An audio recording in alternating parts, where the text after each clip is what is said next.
Oh goodness. We're going to jump to another plateau here, and I think that you know both these guys, the two Randys. One have been so strong at Campbell. Randy Knott, for one,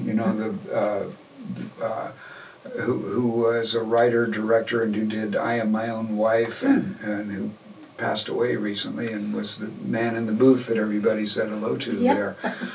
A Randy story I have that doesn't get told enough is that I was called into the booth on a preview night because they needed somebody to run the lights, and there wasn't much of anybody there, and it's a one-person show. It's a very, very complex script, and he was not off book, but there were numbered light cues. And so we're going along, and I'm just following the script, and suddenly both the sound person and I realize, well, where are we now? He has really jumped. And so I'm now kind of in no man's land of, okay, well, there's a bunch of buttons here. And I did, and a couple of times, and then suddenly out of this monologue, which is about a woman who, it's too complex to explain. Go to my YouTube channel and see it. The whole show is there. It's unbelievable. This performance is not there. In the middle of this monologue, he just goes 35.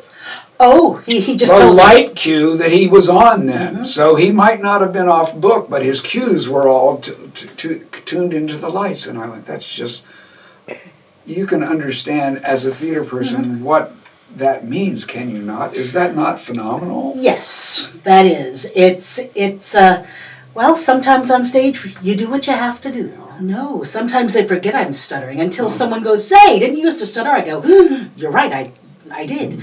And then sometimes I start stuttering again. But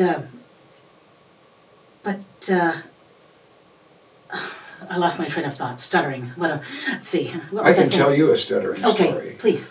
I was a sports writer. The main athlete in our town had a famous reputation throughout the state. He was a quarterback, but he stuttered. He went to the University of Florida when I went to the University of Florida, and I was basically going to be covering this guy because he was the local hero.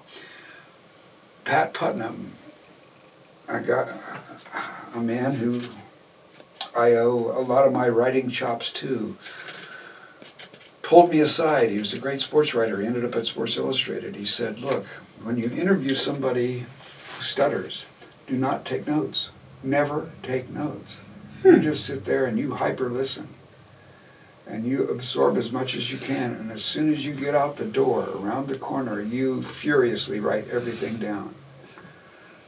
Well, I took that to the point that, well, you know what? Rince was the guy's name. I said, I'll just start hanging out at Rince's dorm room. They were in the athletic dorm because all the athletes came through there. He was that. Everybody knew who he was. Everybody felt sorry for him. And plus, the quarterback that we had won the Heisman Trophy, so he wasn't going to get to play much. And he was frail. He kept getting hurt. Rince was everybody's buddy. And I found out everything by being there. Now,